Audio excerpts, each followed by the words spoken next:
Καλή σας ημέρα λοιπόν. Καλημέρα.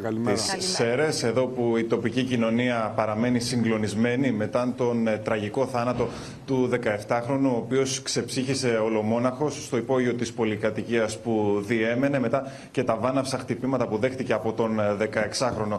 Να σας πω ότι όλα εκτελήχθηκαν παραμονή θεοφανίων στο σημείο που βλέπετε πίσω μου, εδώ που ο 17χρονος βρισκόταν μαζί με έναν φίλο του, ακριβώς απέναντι από τη Μητρόπολη, σε ένα κατάστημα τυχερών παιχνιδιών.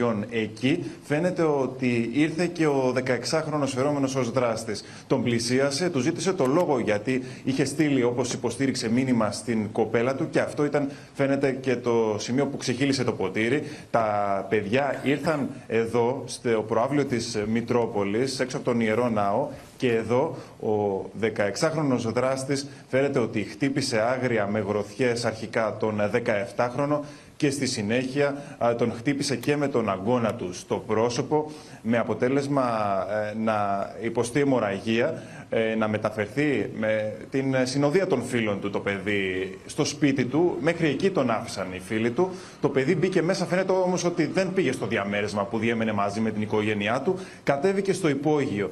Οι γονείς του τον αναζητούσαν την επόμενη μέρα, είδαν ότι έλειπε, πήγαν στην αστυνομία να δηλώσουν την εξαφάνισή του.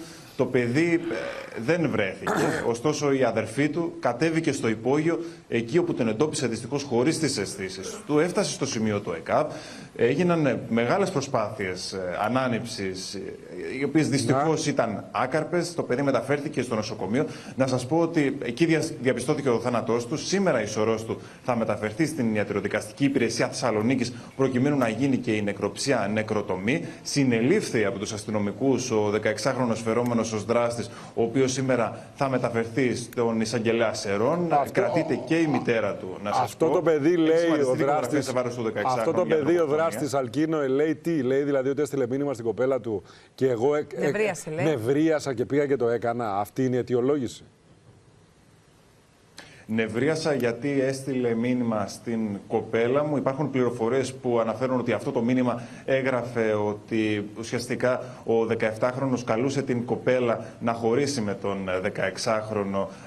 Ωστόσο αυτό φυσικά μένει να φανεί και από την έρευνα των αρχών, και έτσι ο 16χρονος ομολογεί ουσιαστικά στους αστυνομικούς ότι αυτό ήταν κάτι που τον έβγαλε εκτός ορίων, με αποτέλεσμα και τον βάναυσο τραυματισμό του 17χρονου. Είχε αυτό το παιδί, είχε ένα background το οποίο οικογενειακό, το οποίο ήταν πολύ δύσκολο. Είχε χάσει τον πατέρα του, ο οποίος από ό,τι λέγεται ήταν τοξικομανής, έτσι δεν είναι?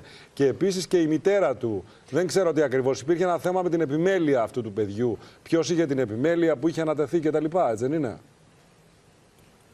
Έτσι ακριβώς είναι, και οι πληροφορίες μας λένε ότι θα αφαιρούνταν και η επιμέλεια από την μητέρα εντός του επόμενου χρονικού διαστήματος. Ωστόσο, είναι ένα παιδί το οποίο ζούσε σε ένα ιδιαίτερα προβληματικό περιβάλλον, με δύο γονείς οι οποίοι φαίνεται να ήταν χρήστες ουσιών. Ένα παιδί το οποίο παρουσίασε παραβατική συμπεριφορά ακόμη και από την παιδική του ηλικία, με μικροκλοπές, με περιπτώσεις ξυλοδαρμών άλλων ανηλίκων, αλλά και με περιπτώσεις που βρέθηκαν στην κατοχή του μικροποσότητες ναρκωτικών. Είχε συλληφθεί στο παρελθόν, ωστόσο φαίνεται ότι αυτό ήταν το σημείο που ουσιαστικά ήταν το πιο σοβαρό.